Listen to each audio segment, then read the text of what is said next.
Is the NHI Bill really a few steps away from being signed into law?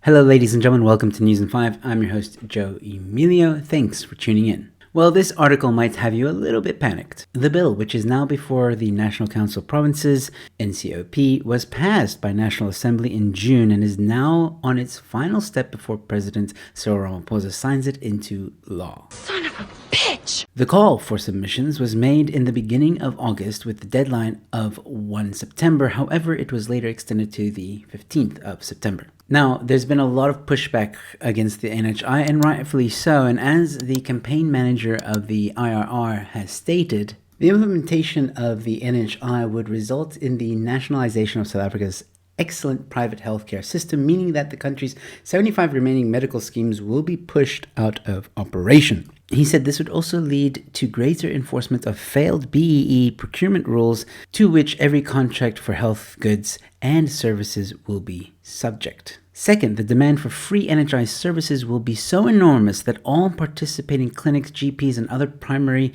providers will inevitably have very long lists or very long queues of people waiting to see them. Third, people will have little choice as to the specialists or hospitals to which they are sent, and they will find themselves deprived of choice and entirely dependent on a state-controlled monopoly. And there's many reasons to be concerned about this NHI bill. However, is it really on our doorstep? I reached out to Mike Settis from the Free Market Foundation. He is the chair of the health policy unit there. And I asked him, is this article correct in saying that we are close to NHI being signed into law? Or is it a bit of an exaggeration? Here's what he had to say. So recently there's been quite a lot of noise around the national health insurance. This is a policy that's been on the table for nearly 15 years now, but it has picked up some pace recently. In June, it was passed by the National Assembly, which is the lower house of parliament, and currently it's now progressing through the upper house of parliament, which is the National Council of Provinces.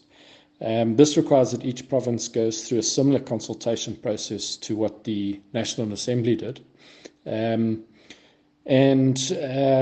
Once completed, assuming it gets passed, it needs 6 of the 9 provinces to pass. The president could then sign it in and then become the act. It's doubtful that it'll pass through this current 6th sitting of Parliament before elections next year in May 2024. But nonetheless, even if it does pass and get signed into law, given that it needs to raise new taxes, it needs a money bill from Treasury. But now also more recently, we've heard from Treasury that they're ringing the alarm bells on where our finances are, where our debt is rising, we're running at deficit. So although this is a disastrous bill, as we believe, there's still some ground to cover in terms of it being implemented. The estimates of additional funding of somewhere around 200 billion needed is just fiscally impossible in terms of where we stand now. So although we encourage everyone to object to and try to avert this bill, we still think it has some way to go before in reality it's going to have any impact on the country. So it does sound like this is nothing more than politicking from the ANC. The elections are around the corner, and of course we're going to start hearing more things and promises about EWC and NHI and all that stuff. However, that doesn't mean that there isn't a concern here. Of course there is. Don't get me wrong. We should be concerned that the ANC wants to try and push this through. And if given half the chance, they will, because of course they want access to all that yummy funds. But here's the thing, there's no doubt that NHI will fail. And I know a lot of you are going to start commenting and saying, but Joe, don't you want people to have free healthcare? And yes, the idea in theory sounds amazing. Of course I want free healthcare. That would be amazing. But I want free healthcare that works. And technically, there already is free healthcare in South Africa. If you go to any of the government hospitals, you will find free healthcare. You might have to wait a while, you might have to sleep on a floor, but it's free healthcare. And this brings me to the point.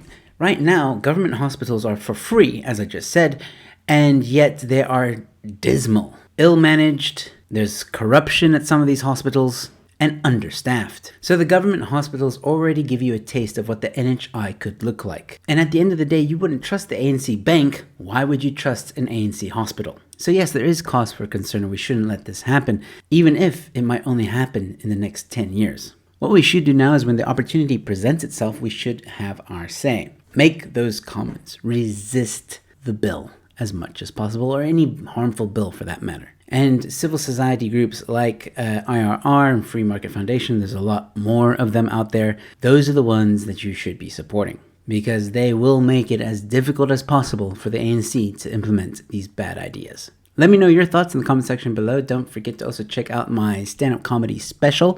It's the first run of my stand-up comedy special, directed by Barry Hilton. It's called Crossing the Borders. You can find a link in the description and watch it on this channel for free. Speaking of content, if you enjoyed this content, you might enjoy these videos. Don't forget to also leave a like on this video, share it far and wide, and subscribe to the channel. I've got more content coming your way.